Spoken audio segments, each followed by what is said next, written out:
क्या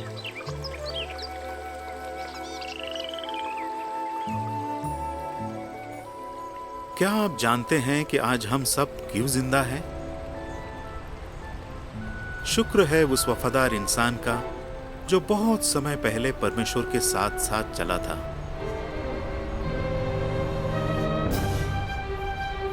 उसका नाम था नूह।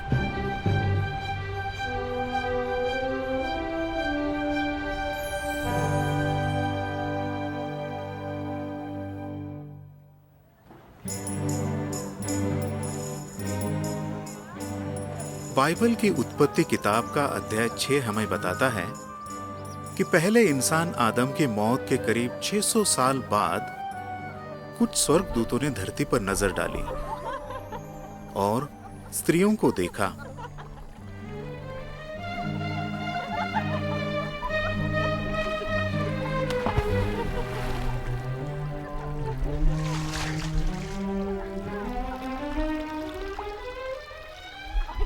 उन्होंने गौर किया कि ये स्त्रियां बड़ी सुंदर थी। तब उनके मन में गलत ख्याल पैदा हुए। उन स्त्रियों से शादी करने के लिए वे इंसान बनकर धरती पर आ गए। ऐसा करना सरासर गलत और परमेश्वर के नियमों के खिलाफ था। फिर उन स्त्रियों के बच्चे हुए जो बड़े होकर दानव बन गए और नेफिलिम कहलाए। ये दानव लोगों को मारते पीटते थे। उनकी देखा देखी बहुत से आदमी भी दूसरों पर जुल्म करने लगे।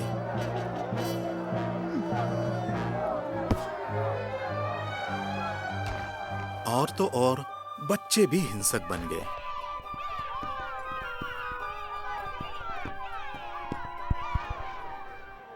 मगर लोगों को चारों तरफ फैली हिंसा और दुखों की कोई परवाह नहीं थी।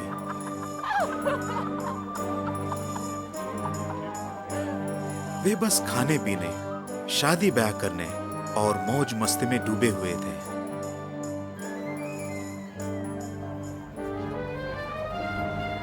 वे अपने अपने कारोबार में लगे हुए थे और उनकी जिंदगी में परमेश्वर की कोई अहमियत नहीं थी। हर कहीं मारपीट और हिंसा हो रही थी।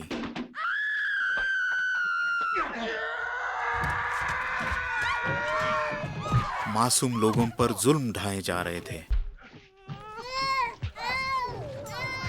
उस दुष्ट संसार को देखकर यहोवा को कैसा लगा? उसने देखा कि हर कहीं बुराई बढ़ गई है और इंसानों के मन में हर वक्त बुरे ख्याल आते हैं। यह देखकर यहोवा को बहुत दुख हुआ कि इंसान कितना दुष्ट हो गया है। परमेश्वर ने इस बारे में क्या करने का फैसला किया? उसने कहा, मैं धरती पर से इंसानों को मिटा दूंगा।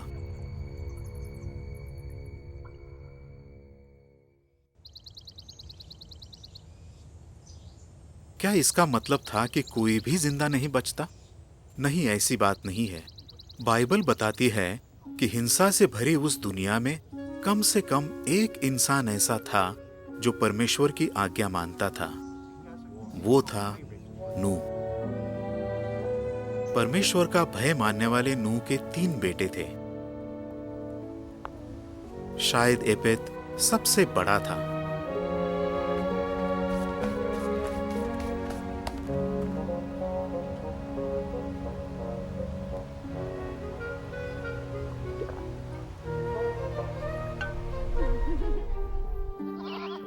दूसरा बेटा शेम था।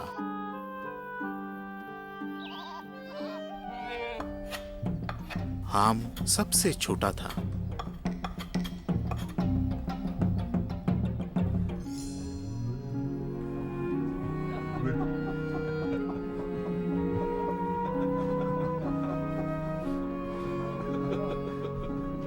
आगे चलकर परमेश्वर नूह को एक खास जिम्मेदारी देने वाला था और उसे पूरा करने में आज्ञा मानने वाले उसके बेटे और उनकी वफादार पत्नियों का बहुत बड़ा हाथ होता।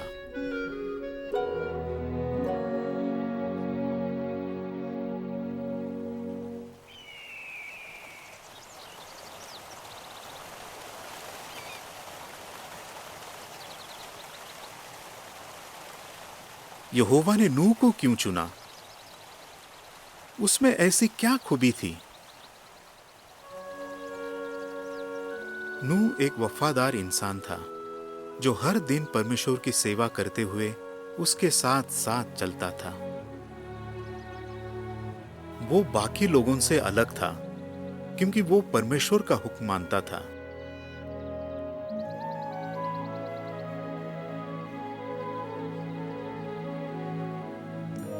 यहोवा उस दुष्ट संसार का नाश कैसे करता? उसने कहा, मैं एक बड़ा जल प्रलय लाऊंगा और इतना पानी बरसाऊंगा कि धरती की हर चीज उसमें डूबकर नष्ट हो जाएगी।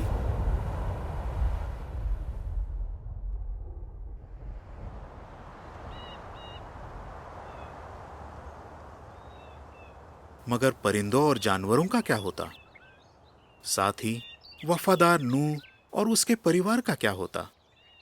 यहोवा ने नूह को एक जहाज बनाने की साफ साफ हिदायत दी ताकि उनकी जान बच सके। वो जहाज दिखने में कैसा लगता? वो दिखने में एक बड़े बक्से जैसा होता। वो बहुत लंबा होता और उसका निचला हिस्सा सपाट होता।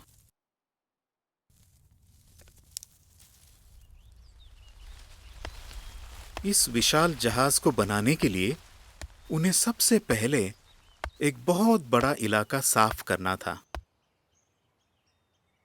क्या आप अंदाजा लगा सकते हैं कि जहाज कितना बड़ा होता?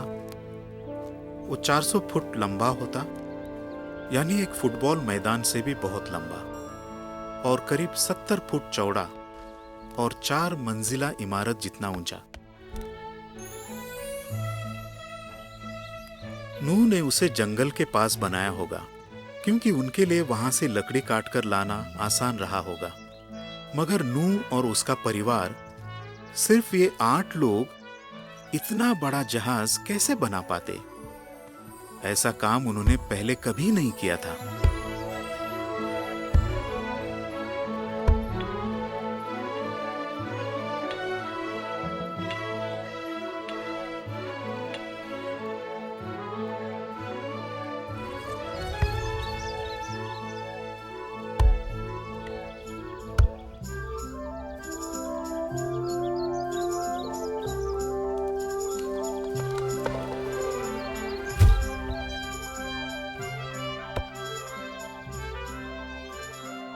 जहाज बनाने में परमेश्वर ने उनकी मदद की।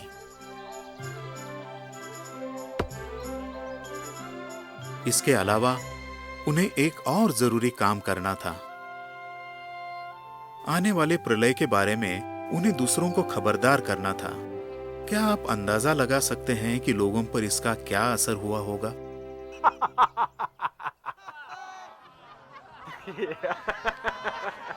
शायद उन्होंने कहा होगा, अरे बेवकूफो,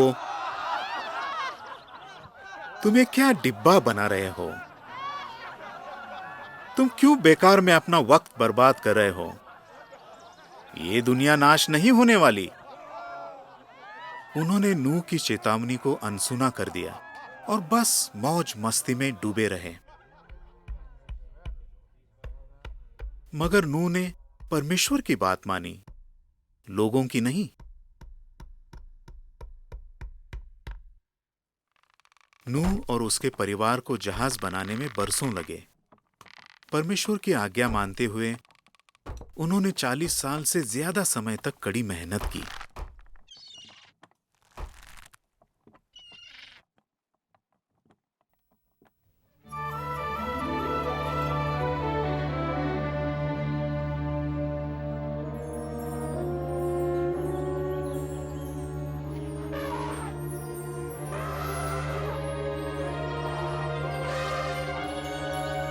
आखिरकार जहाज बनकर तैयार हो गया।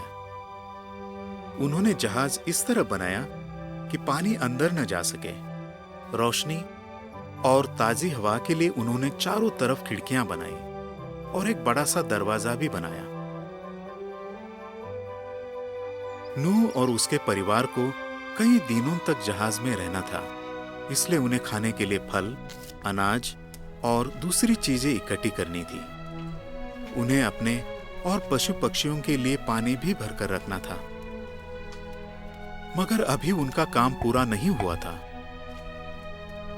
उन्हें एक और मुश्किल काम करना था जो बेहद जरूरी था।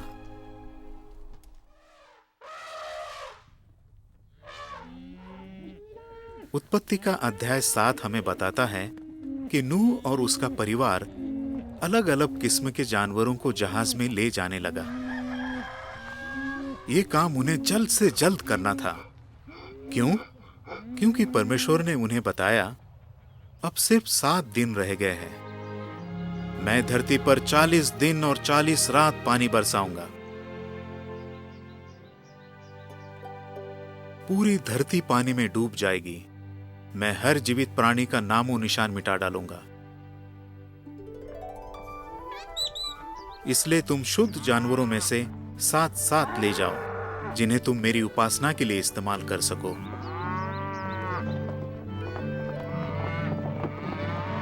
और बाकी जानवरों में से 2 ले जाओ।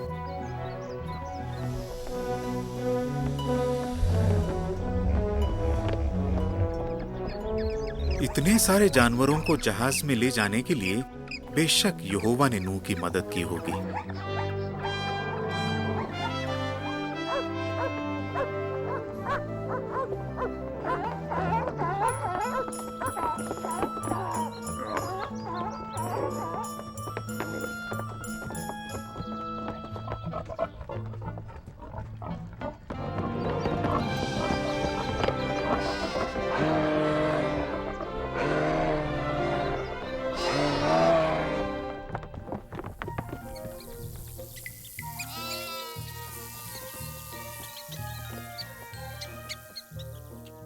एक भी जानवर नहीं छूटा, फिर चाहे वो छोटा हो, रेंगने वाला हो या आहिस्ता चलने वाला।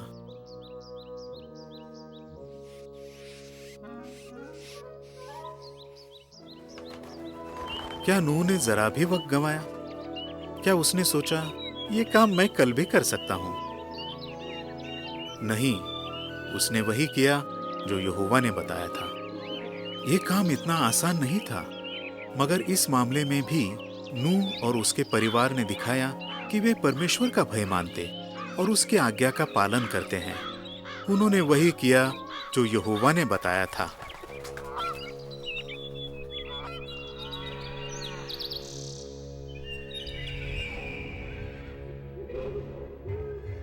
जब सारे जानवर जहाज के अंदर पहुंच गए तो यहोवा ने दरवाजा बंद कर दिया।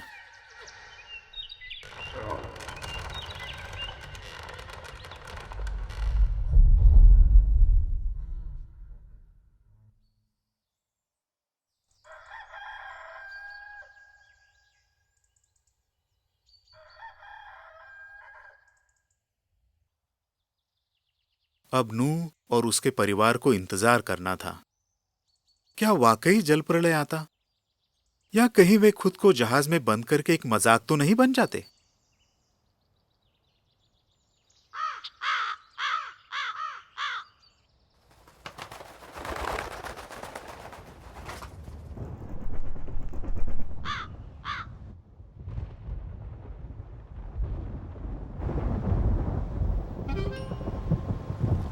ठीक जैसे परमेश्वर ने कहा था,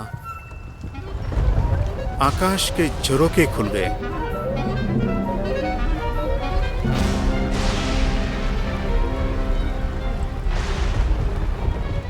ऐसी घनघोर बारिश हुई कि रुकने का नाम नहीं ले रही थी।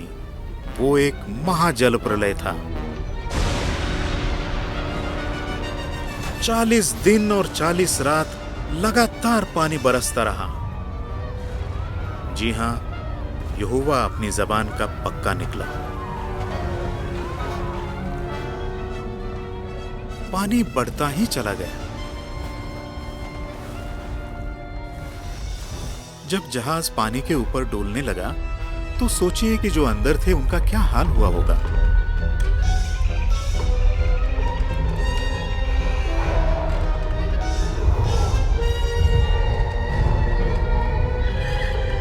जानवर एकदम डर गए थे। उन्हें समझ नहीं आ रहा था कि क्या हो रहा है।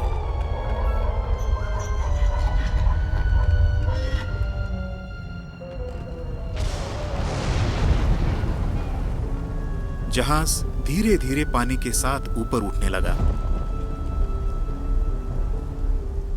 देखते ही देखते ऊंचे ऊंचे पहाड़ भी पानी से ढक गए। 150 दिन तक धरती पर पानी भरा रहा। उन सारे दुष्ट लोगों का क्या हुआ जिन्होंने नूह की हंसी उड़ाई थी? वे सब के सब डूब गए। जहाज जितने महीनों तक पानी पर तैरता रहा, उस दौरान नूह और उसके परिवार के पास करने के लिए बहुत काम था। वे अपनी जरूरतें पूरी करने और जानवरों की देखभाल करने में लगे रहे।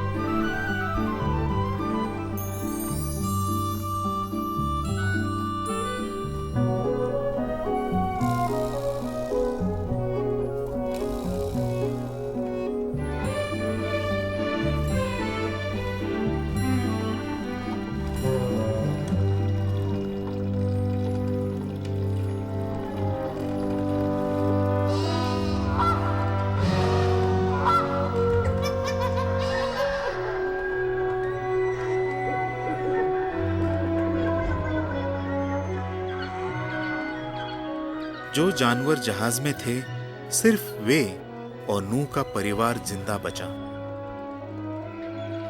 ये 8 लोग इसलिए बच पाए क्योंकि उन्होंने यहोवा की बात मानी। उन्होंने वही किया जो यहोवा ने बताया था। इसके बाद परमेश्वर ने धरती को सुखाने के लिए तेज हवा चलाई। अब धरती पर पानी कम होने लगा और इससे महासागर, समुद्र, झीलें और नदियां बनी। जरा सोचिए, उस वक्त नूह और उसके परिवार को कैसा लगा होगा जब अचानक जहाज अरारत पर्वत पर जा टिका।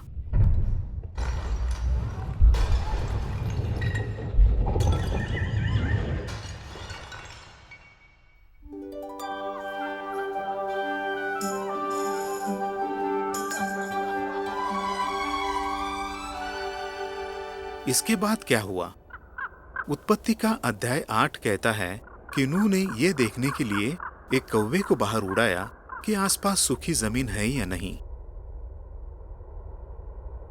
मगर कौवा हर बार वापस आ गया क्योंकि उसे कहीं भी सूखी जमीन नहीं मिली। बाद में नूह ने एक कबूतरी को उड़ाया।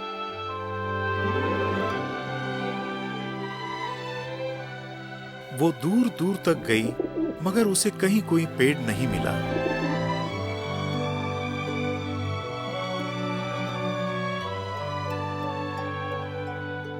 वो भी कौवे की तरह वापस लौट आई।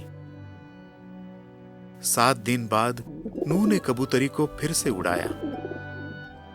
इस बार वो अपनी चोंच में जैतून की एक नई पत्ती लेकर आई।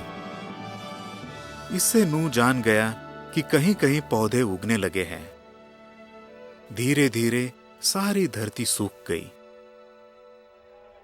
अब नूह इस इंतजार में था कि यहोवा उसे आगे क्या हुक्म देगा।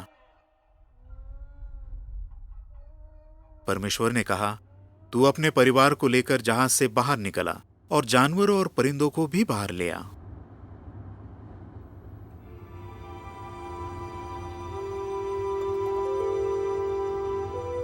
अगर आप उस जलप्रलय से जिंदा बचते तो कैसा महसूस करते? यकीनन आपका दिल यहोवा के लिए एहसान से उमड़ आता। नूह और उसके परिवार ने भी ऐसा ही महसूस किया।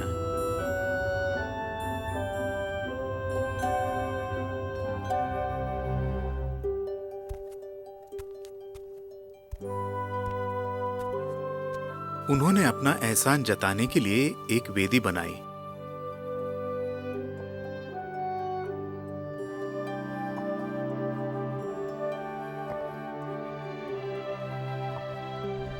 और उस पर यहोवा के लिए धन्यवाद की बलि चढ़ाई। नूह की ये एहसानमंदी और उपासना देखकर यहोवा बहुत खुश हुआ।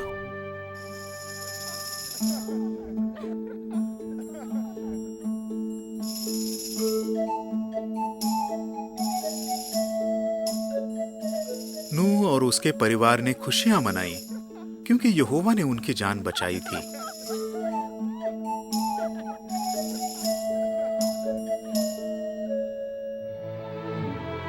अब यहोवा ने उन्हें आशीष दी और कहा कि वे संतान पैदा करें और पूरी धरती को आबाद करें। कुछ समय बाद नूह के बेटों की संतान हुई।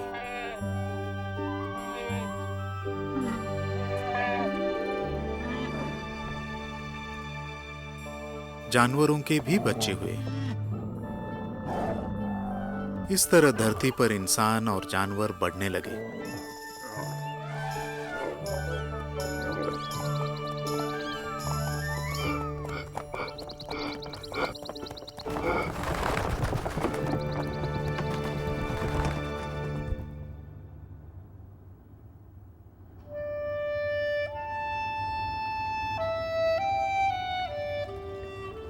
यहोवा ने नूह और आने वाली पीढ़ियों से एक अहम वादा किया।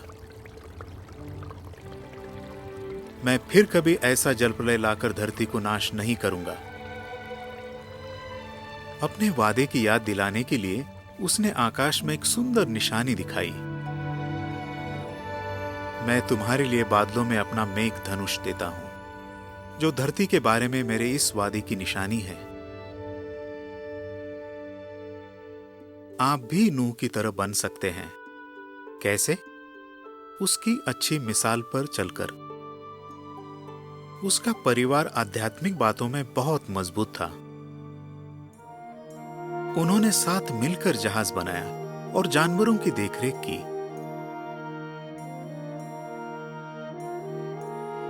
उन्होंने एक दुष्ट संसार को प्रचार किया। जी हां, नूह नेकी का प्रचारक था। नूह परमेश्वर के साथ साथ चला था और आज हमें भी चलना चाहिए। कैसे? हमें यह खुशखबरी सुनानी है कि परमेश्वर ने वादा किया है कि वो दुष्टों को मिटा देगा, मगर जो उसकी सेवा करते हैं और यीशु के नक्शे कदम पर चलते हैं, उनकी खातिर धरती को दोबारा फिरदौस बनाएगा। तब नूह और उसके परिवार को फिर से जिंदा किया जाएगा। क्या आप और आपका परिवार फिरदौस में होगा? नूह और उसके परिवार से मिलने के लिए क्या आप वहां होंगे? अगर आप परमेश्वर के साथ साथ चलेंगे तो आप जरूर वहां होंगे।